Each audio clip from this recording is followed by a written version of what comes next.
26th November, the auspicious day our Constitution came into its present being for its citizen.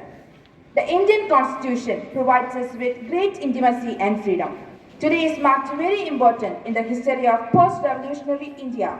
Screaming out all the enthusiasm and ethics of our living document, we, the students of 9B, the young lovers of India, are going to present a skit to make you and ourselves aware of the great Indian Constitution and its function. So let us begin. Madam.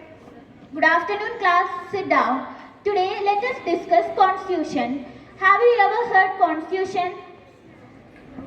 Ma'am, I have a question that what is the meaning of Constitution? Every country has a set of rules. These rules are called Constitution.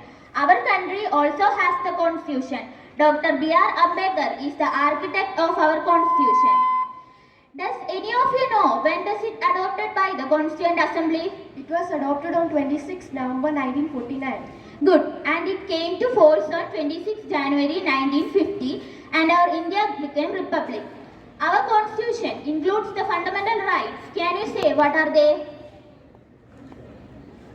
Right to equality, right to freedom, Rights against exploitation, right to freedom of religion, right to cultural and educational rights, right to constitutional remedies.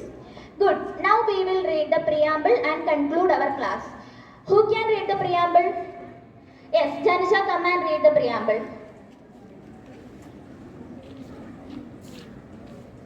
We, the people of India, having solemnly resolved to constitute India into a sovereign, socialist, secular, democratic republic and to secure to all its citizens justice, social, economic and political, liberty of thought, expression, belief, faith and worship, equality of status and of opportunity, and to promote among them all fraternity, assuring the dignity of the individual and the unity and integrity of the nation. In our Constituent Assembly, this 26th day of November 1949, do hereby adopt, enact and give to ourselves this Constitution.